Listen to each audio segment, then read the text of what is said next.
Hello guys, welcome to the Shrewsbury Biscuit podcast. I'm your host Alex Whiteley. Why is that so weird? Sorry. Here we go, that's better. Hey guys, welcome to the Shrewsbury Biscuit podcast. I'm your host Alex Whiteley.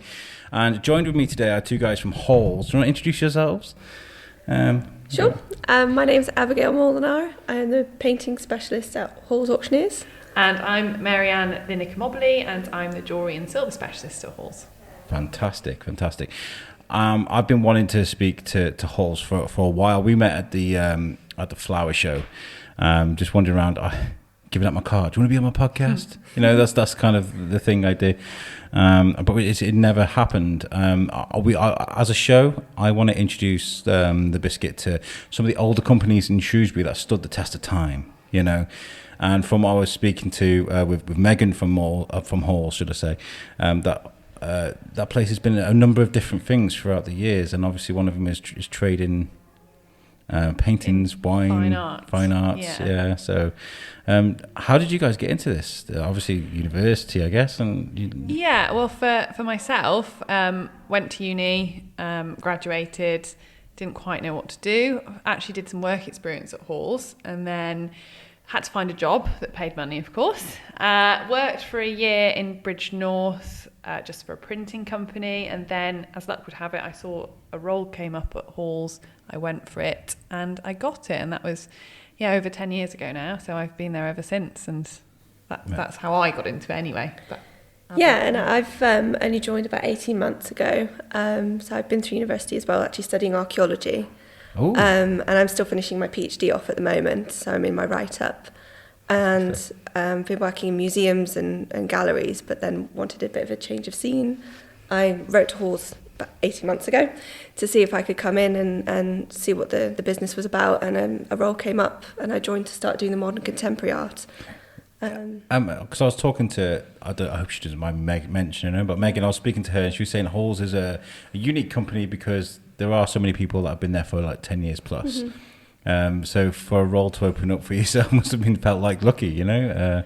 Well, I think what Halls are quite good at is building up a good team of new young blood as well. So our team is very fresh and new, and we're constantly looking to grow and add more people in, and it gets under your skin, the business, doesn't it? Yeah. So once you join, you tend to stay. Like Maryanne's been here for a decade. Yes. And they really foster you and work on your development. So fantastic. And you're saying you're studying archaeology, which is fantastic, because we were up at the castle a few weeks ago. They're doing the dig there. Yeah. And I was just like, I was so amazed to see everything going on. Nigel Baker's an amazing guy. Speaking to him and just watching it all, just being around it, it just seems it's brilliant. But like, I haven't studied archaeology. I don't know enough about it. I watched a few episodes of Time Team. So standing there and being like, I finding the questions to ask. Do you know what I mean? Without looking like a complete dumb guy. You know, it's brilliant to see though. It is really have you been up there to have a look? Not this season, but I've seen previous seasons. I used to work sometimes with the Shropshire Museum service. So cool.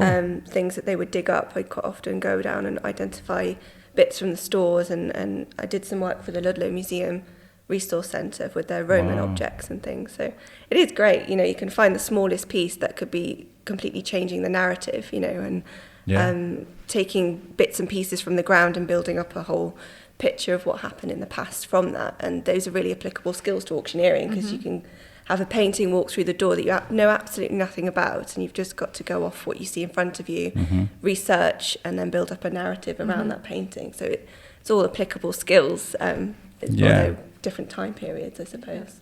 Yeah, especially with archaeology, they're the clues to the past. So when somebody comes to you, I guess, with something and they say it's authentic, it may have clues to say that it might not be, and you have the skill set to be able to identify that maybe. I mean, we have that quite a lot. I'm quite excited actually in the modern contemporary sale we have in October.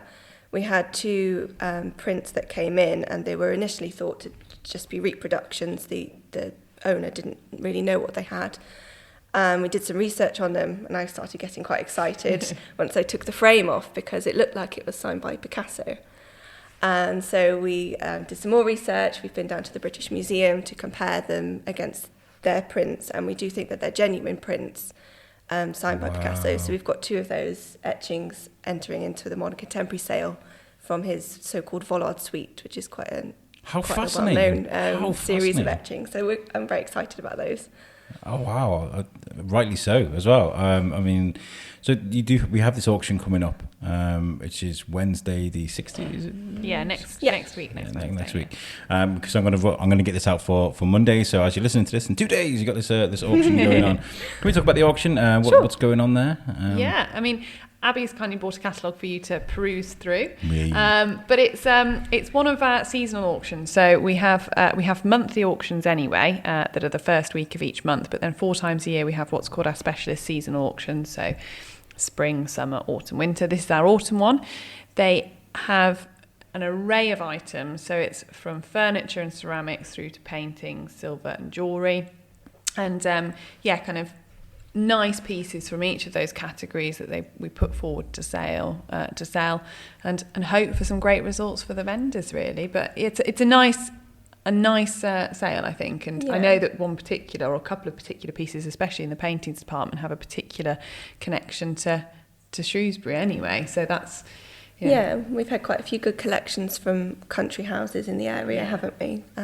Wow. And some of the paintings we've been working with Shrewsbury Museum to identify, because they're big prospects of Shrewsbury in the 18th century. So they're really great historical records of the town, how it looked back then. And we think one of them is by an artist called John Bowen, who painted a lot of scenes of Shrewsbury. And in the Shrewsbury Museum collection, they've got several of his paintings on display. And the one that we are selling on Wednesday actually almost identically matches one that they have in their gallery.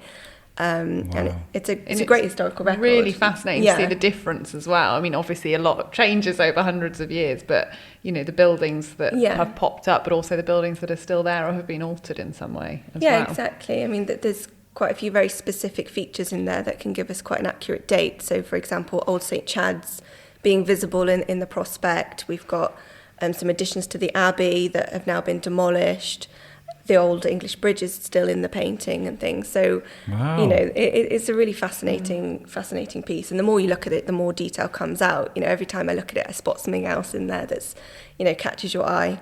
I mean, my favourite feature is that on the river they've got some men hauling up a boat the wrong direction of the river, so they're pulling it up by the ropes. It's really, really, really well detailed. It's been a tough job. Yeah, it's lovely. I love that because I've been learning a lot. I mean, I've just recorded some historical audio tours around Shrewsbury. Oh, really? So we did one of St Mary's.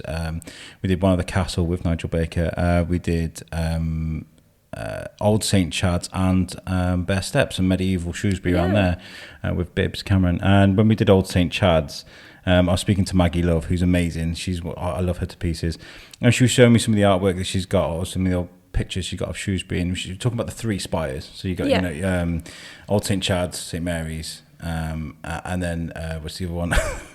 St Julian's? St Julian's, there you go. And she was saying that in different pictures they will have different heights. The churches, depending on who. Depending on the perspective. Yeah, the perspective. Yeah. In fact, we've one of the other prospects we have is more of a capriccio, so it's like a fantastical vision of Shrewsbury, and they've mixed up the spires. So actually, St Julian's they've put in the wrong position. Okay. So I don't know whether it was just aesthetically they wanted to change it to make it flow a bit more in his painting, or whether he just got it a bit wrong. Wow. But that's quite fun. So how much work? I mean, you're saying you went all the way down to the British Museum to work out whether this was an original Picasso, the other one that you mentioned. So how much work goes into every picture that's given to you guys to make sure that it's authentic? How long is it? Hours? As long as effort, it takes, really. It can vary, can't it? Yeah, I mean, we don't want to put anything in that we're not sure of. Yeah. So we try and dedicate as much time as we can. I mean, with the Picassos, it's obviously an extremely well-known name, so you absolutely don't want to get it wrong. So we've had that since last autumn, just to make sure. But obviously we had the lockdown, so it would have probably gone into auction earlier than waiting till October. But we try and take as much time as we can dedicate to each painting. And when you got a Picasso attached to something, I guess it must make a lot of noise, for you guys. Yeah, definitely. Publicity. I mean, it's really exciting. It's the name, isn't it? Yeah, definitely. But it's a worldwide thing, though, isn't it? There'll be people all around the world that probably want a slice of that pie, Yeah, exactly. We have a lot of international bidders, actually. We have all our sales are broadcast online, and people can bid from anywhere in the world. So we have bidders from Australia, New Zealand, America. You know, and you can watch it, can't you, when you're auctioneering? You can watch it, yeah. You can watch videos, listen to it live, so you can be sat, you know, in Australia and watching us, as long as you obviously get up early enough in the morning, I presume, or stay late at night. So and that the Picasso will be in October, your specialist kind of modern art time sale, and really it's when we hit the button on that sale we'll know how much interest it's going to generate. So you then get flooded with the requests and condition reports and interest. It'll be really exciting that when Abbey presses go to that sale, see, you know, the interest that it generates. But, you know, although we're a regional auction house, we are seeing quite big names coming through. I mean, last year, again, another interesting one to research, I had what was thought to be a lithograph print come in from Graham Sutherland. And when, again, I took it out of the frame, did some research on it, and we found out that it was actually a watercolour study from one of his biggest pre-war paintings that's in the Ulster Museum. I think it's called Gorse on a Sea Wall. And that was a preparatory study for that. So it was an original painting by him. So that sold in the previous modern contemporary auction. Wow. So, you know, we are seeing some really big names coming through, actually. I've got Jacob Epstein and Edward Paolozzi in our fine sale in Wednesday. And Andy Warhol photographs. Yes. So that's quite exciting. I know that name. Lots of people know the Warhol, won't they? Yeah. Fantastic. And obviously, you know, we're all our specialists are very passionate about their subjects, so we're all massive nerds. I imagine so. So when it comes to something that's worth tens of thousands, possibly more, you've got to put the work in, because you don't want to, you know, it's your reputation, isn't it, at the end of the day? Exactly. You don't want to take a guess and just throw it out, you know. Can I ask a really strange question, right? Okay, so when it comes to modern contemporary art, you know, that can mean anything, right? It can be, how do you tell whether something is just a blob of polystyrene, of plasticine just thrown against a board and nothing, you know what I mean? How do you tell whether something's value? There you go. I'll throw this to Abby, it's her expertise. Because that's the question, isn't it? Because there's a lot of people like, I could just do that. I could just like spray paint on a canvas, but no, it's a very popular. Yeah, I mean, art is so subjective, especially modern art. You know, I've been to an exhibition in Edinburgh not so long ago where it was just a coiled rope installation, and if you don't know the artist's story or the meaning behind it, it just looks like a piece of rope on the floor. And there's a very famous case in the Tate not so long ago where the cleaners actually cleaned up what was an exhibition. There's a guy that ate the banana as well, wasn't there? Yeah, a guy that ate the banana. So it's so subjective, but you know, I think artists don't just throw these things out. There's so much meaning behind them, and you know, so much work and thought that goes behind it. But it is very difficult sometimes, and you know, I get this question a lot. But I was going to say, it's probably very popular. I mean, I do. We speak to a lot of artists. We have, and I totally understand that. I'm always understanding of the meaning behind art. You know, one of my favorite examples is this is probably going to mean nothing to a lot of the people listening, but one of my favorite TV shows was Daredevil on Netflix, and Wilson Fisk would stare at the wall, this one piece of wall, and it would. I love that show. It was fantastic. And this piece of wall, he would just let him disappear, you know, and he would just stare at it to calm himself down. And there's a scene where he's actually cut that piece of wall out and he's got it in his house. Yeah, I think that's beautiful because, like you said, art is subjective, right? You can look at a few splashes of different colours, and you can see into it, and it makes you know, emote a certain feeling. Yeah, and I like that. Yeah, definitely. I mean, for pieces that I choose for my house, I like them to be challenging, and a lot of people come into my house and they don't like them at all. And like I've got a very obscure print of pigs with shotguns for noses that is a particular favourite of people's that they really don't like. But I really like art to be challenging and make me think about things. Yeah. So for me, for my personal choice, I don't like decorative things. So one of my favourite artists is actually Shani Rhys-James. She only lives in Welshpool, actually. But I don't know whether it's her colour, the colours she chooses, or the way her compositions are just, they really get under my skin. I find them very difficult to look at. They're very confrontational in many ways, but I really enjoy that about art. That's part of the experience for me. Yeah. That's why what I really enjoy. Yeah. But the emotional aspect of it, rather than just looking at it and thinking that's a nice picture, it actually draws something out instead of... Yeah, but I think every individual person wants something different. I totally feel that. You know? I mean, when I was younger, we started studying H.R. Geiger. I always struggle with his name. He drew all the alien concepts, alien ships, fine pencil work. It was just beautiful. But when I would look at that when I was a kid, I'd feel lost. Sounds daft, but it made me feel lost in space. You know, an alien ship away from my family, and it made me feel vulnerable. And I've loved that. To this day, I love that. Yeah. One of my I'm very lucky to have a friend called Eric Fluger, who's in Florida. How's it going, Eric? I know you're going to listen to this show, but I love you. He's an amazing artist, absolutely fantastic. And at the moment, he drew the smaller version of it, but it's a visual representation of the Force from Star Wars. Okay, it literally explains what the Force is, but it takes some explaining. Each bit of this painting has to have some sort of guide from the border around all the stones. It explains where they're from, and a certain sort of swirl of light will mean something, you know. And he's had to make it bigger. He's literally spent months like just finally doing this thing, because it's about the size of this table. He's doing it the same size. It's just unbelievable. I'm very lucky to have friends like that. When it comes to jewellery, coming to you, do you get a lot of like phonies or fakes? I know it's a negative question, but I guess it does happen. You can. I mean, not too often actually. I mean, there are horrible occasions, and I can probably count on one hand in the 10 years that I've been there when somebody might have bought a piece of jewellery that they've either purchased or been given as a diamond, for example, and it doesn't turn out to be a diamond. Yes. It might be a synthetic stone or a paste, a bit of glass or something. But no, that doesn't happen very often, which is good. So it's always nice to be able to tell somebody that they have got what they thought they have. I like was it years ago? I don't really watch TV, but I remember seeing it as Cash in the Attic, I think it was years ago, where they'd find this amazing thing stowed away in the house somewhere, and all of a sudden it's worth crazy amounts of money. Have you had situations like that where people didn't realise what they actually had in their hand? We had, I suppose, the most that I've seen an increase from an estimate and to what the piece realised, and a vendor being completely amazed, was about 6 years ago or so, maybe longer. I went to a house and a lady had an amber bead necklace. Now, amber, there are whole hosts of different types of amber, different qualities, different grades, but there is a certain type of amber that it still makes good money, but years ago was making a little bit more, which they call butterscotch amber. And she had this bead necklace, didn't think much of it. She just presumed it was a bit of costume jewellery. Mm-hmm. And I did some research and saw that the market had actually been creeping up, analysed the size of the beads, weighed them, and I put an estimate of 3,000 to 5,000 on them, which she was gobsmacked about. And I said, look, I think they're going to do well. Let's try them at 3,000 to 5,000. And in fact, a few of my colleagues at the time as well thought I was crazy.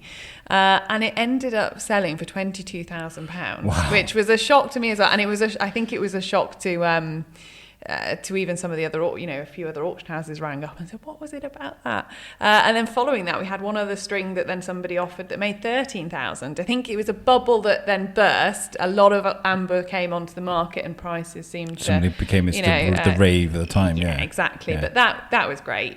She was absolutely amazed and very pleased, I think, so... When it comes to Shrewsbury or Shropshire, do you get lots of localised jewellery that's particular to this area? Not necessarily. Unlike pictures where you have millions of artists out there, of course you have thousands of goldsmiths and silversmiths. A lot of the jewellery that I see is older. If you're buying new jewellery, it's probably because you're wearing it and you're enjoying it, and you then might pass it down the generations to your family. So a lot of the jewellery that you see that comes through auction houses, although we do get modern jewellery, is period jewellery from the Victorian era, the Edwardian era, Art Deco, where it's perhaps been passed down through the generations, and it's got to perhaps the last generation, or they might have 2 children that they can't divide this one piece of jewellery up to and then need to sell it. Yeah. So usually what we see is jewellery with a bit of age to it rather than more modern pieces. I find that intriguing because jewelry has a story, doesn't it? You know, a wedding ring of a wedding, engagement rings of a tragedy, or you know, these bits of jewelry have been through time. Yeah, you know? They have a biography, don't they? They do. They do. And I especially love. It sounds a bit macabre, but you can get jewelry mourning jewelry, for example, that's been given when somebody has passed away, either a child or a partner, usually dating from the kind of late 18th, early 19th century. And it'll have engravings in, you know, died on so-and-so date with a year and a month and a day. And it might have then locks of hair as well entwined in it. And I love that kind of jewelry. And memento mori jewelry, you have jewelry that has kind of carved depictions of skeletons and coffins. And they were supposed to be worn by the wearer as a reminder of your own mortality, and they're just fascinating. And it's great when things have got a story behind them. And like you say, it might be a wedding ring that's as plain as anything, no engravings, but you know that that's been cherished and worn for maybe 70 or 80 years by somebody. It's great. It's really amazing. nice. And when it comes to the auction, what's like, when you say you've got lots of period pieces, is there any like really ancient bits that you're selling?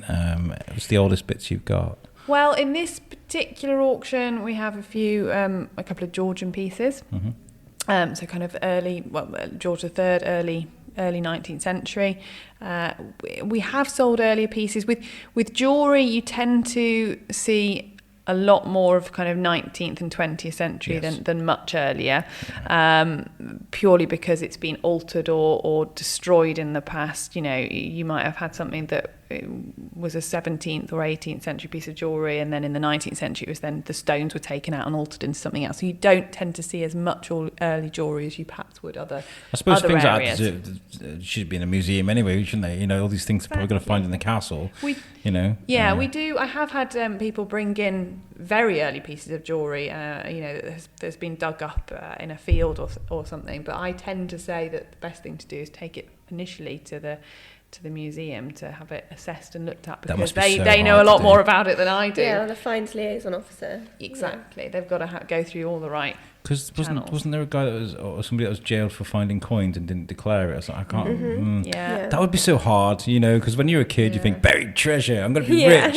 You know, you find these coins. Indiana Jones. There's a lot of processes that you have to go through to then finally sell it. But which can be worth it, you know, if you've got a hoard or something like there was the Staffordshire Hall years ago, and it takes a long time, but it can be worth it in the end if you go through the right channels. Well, I remember taking my little boy to the museum in Shrewsbury, and I'm a bit of an empath when I see things like, you know, these Roman mosaic floors. I'm just like, I just want to picture myself being in this room, you know, surrounded by this amazing mosaic. And I'm like, look at this, Timmy, and he's just like, coins, treasure. Like you see kids, and exactly, it's crazy. Let's talk about halls and the actual auctions and how long they've been going. Do you guys know much about this? How long it's been going for? Because it's got to have been... I should know more than I probably do. But I know that Halls generally, it's a company that's, you know, it was 1845. Yeah, celebrating 175 years this year. Celebrating 175 years. Yes. And obviously initially, Halls is a multifaceted company. We've got a livestock auction, the fine art auctions, estate agents, rural professionals, commercial departments. So initially Halls was more kind of livestock and estate agency. Really the fine art side of things, although it had been present prior to this, it really only took off in the early 90s with the introduction. Somebody took it over that had worked at Sotheby's for years, and he really propelled it forward, and then it's grown ever since. But yeah, generally Halls as a brand has been going for many a year. I think Meg was telling me that there's only one other company in Shropshire that's older. I can't think which one that might be. Probably Morris. Probably Morris. Shout out to Morris. Shout out to them guys. You guys get on. But this is what I want to do. I want to find out about, because you know we see businesses come and go all the time. You know, Pride Hill's probably full of a million businesses that have turned up, gone out of business, and gone over the decades. You know, but like. Got to be adaptable, I suppose. Change with the times and move with the times. Even auctioneers, you know, we've now got to, you know, be more amenable to bidding online, and especially with COVID at the moment. Most of our auctions, you know, on Wednesday is our first auction that we're going to do since COVID with live bidding, with people back in the room. But previously we've been broadcasting it all online and trying to, adapt to the regulations and the restrictions and keep moving, keep our business going. Keep going. Yeah, so when you think of the auction, is it going to be like your typical auction, people sat around and It will be a lot quieter. We're going to have social distance seating, maximum limited of 20 amounts. people. Yeah. So if you've got that paddle, you will be seen. So be careful. Yes, exactly. No scratching your nose. But we're doing a lot of telephone bidding. That's been booked up, mostly online bidding as well, and people can leave commission bids in advance. Wow. Can I have a look at the brochure? Yeah, sure. Can. Because I'd love to get an idea of sort of the range. So you're doing a lot online as well. There's lots of feedback about the certain particular items. There's lots of what's the most exciting thing you're selling? Ooh. Well, I mean, I've got it's a single stone diamond ring. It is what it is, but we've got a few phone bids on that. We've got it's a 4-carat in at 6,000 to 8,000. That I know has got generated interest already, but there will be other pieces of jewellery that also, the phone bids get booked up for. Lots of nice opals. Lots of Abby likes an opal, yeah. Lots of nice opal rings. Hint, hint. The picture side, obviously the Shrewsbury prospects have been generating quite a buzz in the local area for its historical importance. I've also got, my favourite is a beautiful miniature of, we believe to be an Ottoman Sultan, Selim III. So that's generating quite a lot of interest. We don't quite often get Ottoman portraits in. Can I ask a bit more detail? What is it? Because when it comes to things like this, I'm so intimidated. Not intimidated, but I'm like, I know nothing about these things. Like, what is that? It's a small miniature portrait. Okay. And the artist was commissioned to create portraits of all the Ottoman rulers up until that time.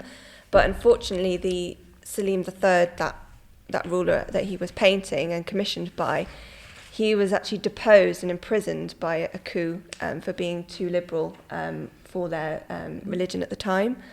There he is on the page that you're looking at. Wow. And so the project was halted, and Selim was then assassinated the following year. And it was only once his successor came to the throne and the project was picked up again under a later artist. So it's a really interesting story. I love getting... helps towards the interest, I would imagine. Exactly. I mean, there are a number of portraits of this ruler that have been through auction and in art collections, so he's quite well painted. But he's a very interesting character. Such a fascinating story, though, behind it. Yeah, I mean, this is what I love. I really like getting interesting pieces in that have a story and you really investigate. Delving into it. That's really fascinating, because I do try to cover a lot of things of historical relevance, and importance. But I'm not a historian or an archaeologist. But it's really fascinating finding out these stories about these things, because like me saying, like I feel things for these paintings. I get feelings for them. So it's nice to find a bit of background on these. What's what we're going to say? For 10 years you've worked at Halls. What's the most fascinating thing that you've had come through that you can remember, or have you got like a highlight reel? Well, one of my first auctions, I'd been there about a year, and we had an amazing auction. It was like a record-breaking one for the Halls Fine Arts Department, where we had some beautiful jewellery. We had the highest. We had a painting of a horse by John Wotton. I don't remember too much about it, but I know that it made 326,000, which was a house record, and I think it still is the house record actually for Halls Fine Art. Wow. It was very exciting. We were on the phones for about half an hour on this one particular lot. There were 2 phone bidders that really wanted it, and one of my colleagues had nipped out of the sale room to go and make a cup of tea. She had a moment between her live bidding and her next phone bid, and came back and was surprised that we were still on the same lot. And I was on one of the phone bids, and I think it was probably one of the first type of phone bids that I'd done as well when I was first training. It was very exciting. So that was a real highlight, really. So that's the goal to chase. That's the goal. We need to, Abby, you need to find a painting worth more than 326,000. Set the challenge. Yeah. Or a bit of jewellery. I could find hopefully a diamond worth more than that. See, I don't know a great deal. All I've done is sit here and tell you guys what I don't know about. But but I love art. But I went to Callahan's across the road to have a look at the art, and I was looking for actually a chair I can borrow for a photograph. We're going to photograph for some stuff from PR, but I was looking at the prices for some of the pictures, and I was just like, what? I had no idea. Like 15,000, 25,000 for some of these pictures. I was just like, wow, that's crazy. So I appreciate it now. I see this. So tell people details about the auction and how they can find out or how to take part. Do you want to go with that one, or shall I? You go for it. So the auction obviously is on Wednesday the 16th. We are doing viewing, appointment only viewings. So if you want to come and see anything in it, whether it be pictures, jewellery or ceramics, you can come and view it, but it's limited. We do hour time slots. It's limited to 10 people per hour. Okay. And we just book you in. And then the sale itself, it's the first sale since lockdown that we're having people that can bid in the room. So if you do see something you like, you can book to bid in the room. We're limiting that to 20 in a room at a time. And you can, but there's bidding in other ways. As Abby said before, you can leave bids on commission, which is like an absentee bid, so to speak. You can bid via the phone, or you can bid online in the comfort of your own home and watch us. Watch us the whole day online. Have it on in the background. Yeah. That's interesting because obviously with lockdown, things have been complicated for some people, but then technology has also helped people advance as well. When it comes to auctions, I imagine the technology is the way to go. I mean, people probably really enjoy the buzz of the auction room. I imagine there's a bit of electricity in the air, It also makes it far more accessible to people, doesn't it? Especially when we're growing up with a generation now that have grown up with online shopping as the norm. Yes. We have to adapt to that. And actually, I think we're the only auction house in Shropshire that are doing timed auctions now. So we've been doing that this is our second year. Yeah, a couple of years running timed auctions. So those are exclusively run online, a similar sort of premise to eBay. So they're online for a few weeks. You can view it all online and also come and view the paintings. Or you've had a jewellery one as well, actually. A jewellery timed auction. So all the things are available to view just as normal, but there's no live auctioneer. And so you can dip in and out of the sale, can't you? If it's online for 2 or 3 weeks. Yeah, exactly. And you can kind of keep an eye on what your lot, if you're interested in what it's doing. Mm-hmm. And if you are outbid, you can put another bid on it, just like eBay, basically. And then there's a deadline that it gets sold. Speaking of eBay, I expected a resurgence of eBay during lockdown, but I haven't heard of, because like Skype and Zoom and all these things come up. I was expecting eBay to be one of those things because people can't go out and shop. That's crazy. Yeah, I don't know. I'm glad you guys have got your own version of it. Yeah, we have. So it is. I'm looking at the book now. There's so much more than jewellery and fine art in here. Yeah, there is. There's a piano here. Pianos. We've got a car. The last lot of the sale is a Bentley. Really? In at 8,000 to 12,000. It's outside our sale room at the moment. People can come and look at that and just look at the outside of it anyway without appointment. Yeah. That'll be an exciting lot. I know we've got a few phone lines already booked on that as well. Yeah. Well, that sounds fascinating. Yeah. And we've just had Alexander Clement join us again. He's our Asian art specialist, so that's going to be exciting as well. Get some more Asian art in, some good results. We've had great results historically for Asian art as well. Things in the hundreds of thousands of pounds. It's a good market, so lots of exciting things are happening. Fantastic. I really appreciate you guys coming to speak to me about this because I wouldn't know where to find out about these. I'm slowly learning places to go to find things. When it comes to historical things, especially doing these voice tours that we just done. I've learned a lot, especially about who to speak to in the museum and who knows what they're talking about around Shrewsbury, basically. Yeah. So what's this you brought here, this poster? Well, Meg, another shout out to Meg, sent me with this one. This was I'm holding a newspaper in my hand, which was basically, the Shropshire Star did a centenary edition of the newspaper, completely devoted, this would have been in 1945, to Halls, Wateridge and Owen, which was what is now Halls. Basically a whole paper with various articles about people that worked there, our offices, things that we were selling, just to celebrate 100 years of Halls. So maybe in another 25 years we'll have a 200 years of Halls. Is there a lot of buzz around the office? We've been the 175th year. Is there lots going on? I mean, we had a lot planned, but unfortunately because of COVID, certain things had to be cancelled. But we might then pick off where we left off maybe next year or so, but yeah. And what's the busiest season for you guys? Is it Christmas? Is it summer? All the time, isn't Yeah. it? Maybe. Yeah. I mean, we have monthly sales and quarterly sales, so And timed auctions. There's always another deadline, isn't there? You literally put one sale to bed and you've got another one that you're having to deal with at the same time as then selling the next auction. So there's always something that it's always busy, actually, which is great. We couldn't ask for any. It's a good more. problem to have. It is a good problem to have. What do you? I mean, I imagine when you're looking at jewellery, when you're looking at art, constantly, you go home and you just constantly see it. What do you do to wind down when you? I mean, is this a passion for you? Is it something you can take home with you? What do you do to take your mind off? I mean, I still enjoy watching kind of Antiques Roadshow and things, even though it's like a busman's holiday, some people say. So Sunday night Antiques Roadshow is always on. But yeah, I mean, Abby has probably got hundreds of books on pictures and paintings and artists. Yeah. I've got books on silversmiths and jewellers and things. But, the usual thing when you wind down and you get home, have a glass of wine, that kind of thing. Yeah. Rum and Coke. Rum and Daiquiri.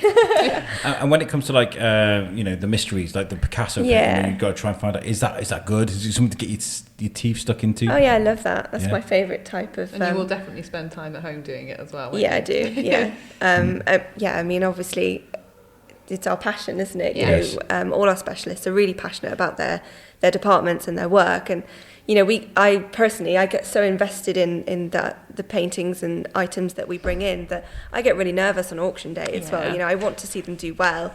I get so disappointed if they don't, or it's part of that journey that you're invested in it for the owner. Exactly, and we get to know the people that own them and see where they go, and we want them to go to a good home and to do well. And I definitely take that home with me, because you do think about them, when you go home, but it's also a pleasure, always watching art films and going to galleries, and I love also working with local artists, contemporary artists, so I do a lot of that in my spare time as well, so that's it's definitely a pleasure, and I'm sure for you as well, we definitely take it home. That's nice. Getting all mushy. Talking about this is going to be really silly, and I apologise in advance. But talking about auctions for fine arts, I just think of the movie Bean. Have you seen that film where he sneezes on Whistler's mother and Mr. Bean? Is it No. Mr. Bean? Yeah, it's Mr. Bean. It's like the movie, and what he does is he sneezes on the picture. He goes to clean it and he ruins this like millions of pounds worth of picture. So to save the day, he gets a poster and like sticks it to the frame with bubble gum, and then puts like stuff on it to make it look like the. Sorry, that's what Luckily, that hasn't happened yet. No. You'd be able to tell though, wouldn't you, straight away? I guess if it's a poster or if it's the real thing. I don't know. Yeah, I mean, actually, I was examining a portrait yesterday, which had originally come from a big hall in Abigail, and it's an ancestor portrait, and I was looking at it, and you can tell that it's been later overpainted by somebody. So he looks much more luminous than he should, but also his names and dates have been cut out of another canvas and stuck on by the looks of it. Wow. So yeah, there's always a story to unpick in every piece. Fascinating. Yeah. Fascinating. Well, we've got the details for the auction. I'm really excited for you guys. I'm glad that we can give you guys a voice. Thank you so much for having us. And to the listeners as well, if you're interested in just watching, because these kind of things are fascinating. I feel, especially if the Picasso thing goes up and just absolutely, kills it. No. I think it's. Never know what's going to happen. crossed. Yeah, exciting. I'll have a look for the Picasso thing in here as well. It's in the October sale, that one. Oh, okay. Sorry. That's right. It's coming out soon. You guys have been fantastic. Thank you so much for joining me. Thank you for having Is there any messages, anything else you want to talk about while you're here? Is there anything? Well, if anybody wants to thinks they've got treasures or just wants to know what something's worth, no obligation to sell. We do valuations still in our offices. They're appointment only though. So if you do think you want to get something valued or want to know what something you've got's worth, give us a call, give the offices a call, and we can usually either value things by pictures or, like I said, we can book you in for an appointment. Abby, anything? Is that? No, I think you covered it. Yeah, if we're always happy to speak to anybody. And or if you're interested in buying, then yeah, to be put on our definitely. mailing list or anything, or check out our website. Yeah. You guys have been great to talk to. And I'm glad we broke the ice with halls as well, because I want to talk about actual halls, the history of halls as well at some point. So we'll have to get Megan for that one. Yeah. So Meg, if you're listening to this, your time will come. Thank you so much for joining me. Listeners, that was great. I hope you enjoyed that. I'd love to give you the opportunity to check out our website, which is www.theshrewsburybiscuitpodcast.co.uk. You can listen to all of our audio on the website if you're not into Spotify, iTunes and Podbean, where we usually put our audio. And you can also get in touch with us from the website too. If you want to come on the show, if you want to get involved with what we're doing here, or if you've got any suggestions, you can get in touch with us through the website. Thanks again, guys, for joining me. I'm sorry for any dumb questions I've asked, but I've really enjoyed speaking to you guys. I've enjoyed it. Thank you very much, guys. Peace out.